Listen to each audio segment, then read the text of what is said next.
The Snail and the Whale. This is a tale of a tiny snail and a great big grey-blue humpback whale. This is a rock as black as soot, and this is a snail with an itchy foot. The sea snail slithered all over the rock and gazed at the sea and the ships in the dock. And as she gazed, she sniffed and sighed, "The sea is deep and the world is wide. How I long to sail," said the tiny snail. These are the other snails in the flock, who all stuck tight to the smooth black rock, and said to the snail with the itchy foot, "Be quiet, don't wriggle, sit still, stay put." But the tiny sea snail sighed and sniffed, then cried, "I've got it, I'll hitch a lift." This is the trail of the tiny snail, a silvery trail that looped and curled and said, "Lift wanted around the world."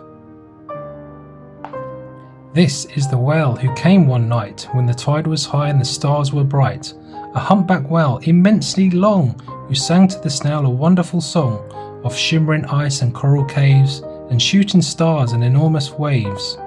And this is the tale of the humpback whale. He held it out of the starlit sea and said to the snail, "Come sail with me."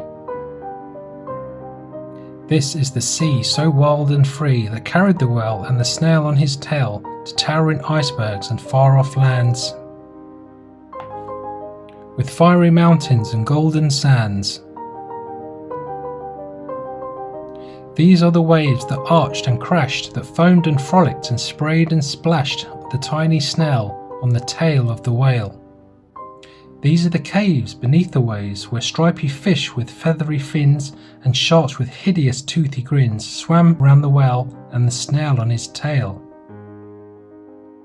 This is the sky so vast and high, sometimes sunny and blue and warm, sometimes filled with a thunderstorm, with zigzag lightning flashing and frightening the tiny snail on the tail of the whale.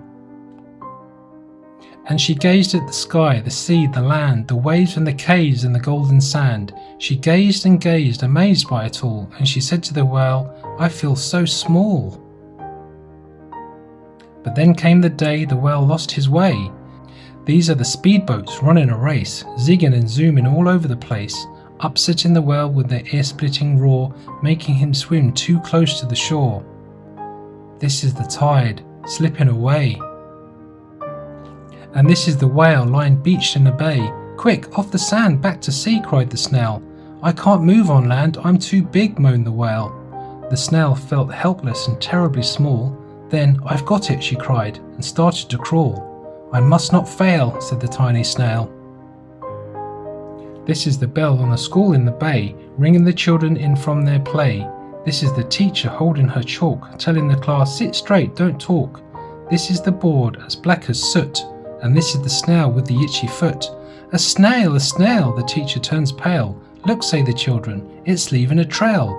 This is the trail of the tiny snail, a silvery trail saying, "Save the whale."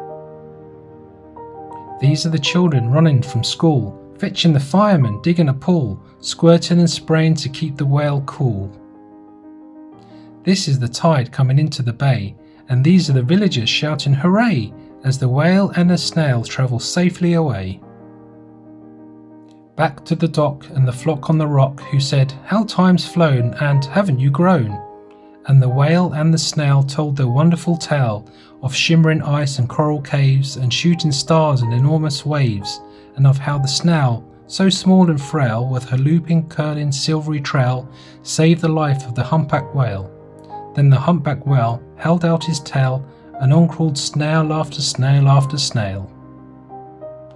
And they sang to the sea as they all set sail on the tail of the grey-blue humpback whale.